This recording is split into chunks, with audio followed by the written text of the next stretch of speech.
My brother and sister ended up at the Santa Clara shelter.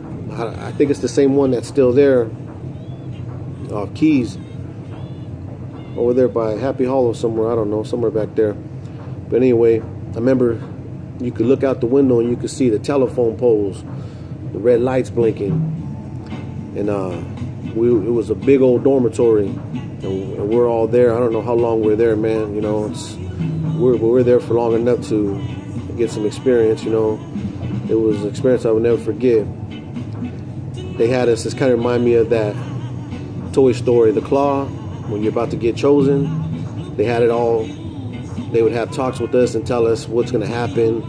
They're waiting for somebody to pick us, and so we're not waiting to see our parents. We're waiting to see for somebody to pick and choose us that we don't even know, and we had to look forward to that.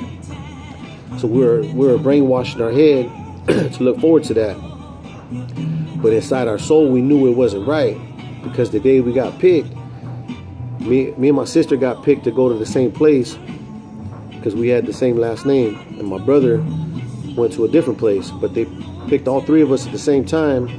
They picked us up at the same time. We all went out to the driveway, and it's like a little loop. And remember us all walking out, standing there, and we had these little fake smiles on our face like we were happy, but we weren't. You know, we just like, we were happy, I guess, because we were walking out of this place.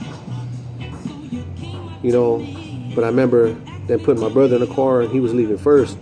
And he was waving, and we were waving, and we were acting like it was fun, you know, like it was okay, but it wasn't. You know, inside we're fucked. You know, we were just humans adapting to the situation we're coming in. You know, I tell my kids these stories all the time, man, and I wonder if they really picture them and shit. But anyway, I was about in between 5 and 6 when this was happening. And I know this because that movie Prince came out, and that's where I watched that movie, Purple Rain, for the first time. Anyhow, we had black foster parents, me and my sister, and I don't know how long we were there, man. If it was there for 3 months, a year, I don't know. We're there for a long time, though. I remember the black foster parent, the dad would get mad at me for coming out of my room, because he would lock us in our room like we're in jail, and we weren't allowed to come out. And I don't even think they fed us right, because I don't remember being happy at a table, you know. But I remember them sitting us down by a TV, and we're allowed to watch that movie Purple Rain. I watched that for the first time. And one time he got mad at me for coming out of my room to go and try to visit my little sister in her room, and he threw me down the stairs. Well, he beat my ass, slapped me around and shit, and he threw me down the fucking stairs, man.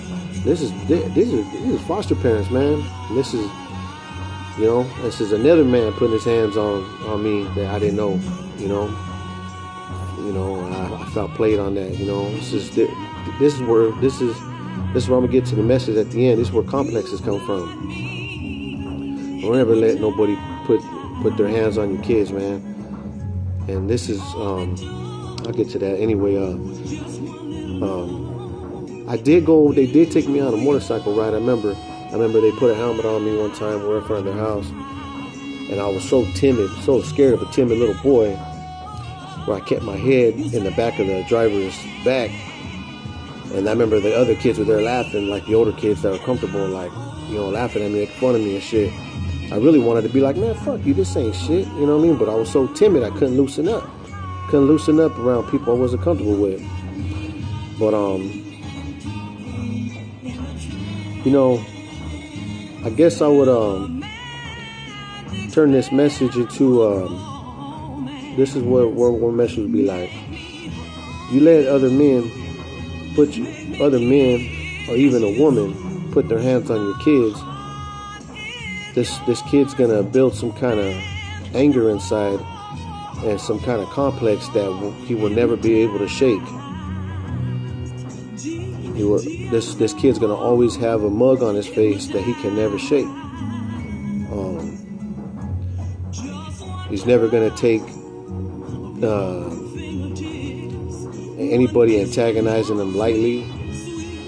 You know, it's gonna ruin him for the rest of his life. You know, so when they try to offer your kid foster homes and shelters, Don't do that, man. I mean, I'm sure things are a lot better now. The rules are stricter. But just the fact of, I'm sure there's some good foster parents out there, you know. But just the fact of somebody that you're not okay with. Like, I mean, I'm okay with my mom smacking the shit out of me. You know, a lot of things I'm okay with. Like, you know, my Uncle Louie, he smacked the shit out of my mom and knocked her out when I was younger. I wasn't okay with that because he wasn't in my life our whole life, and I mean that kind of shit's not okay.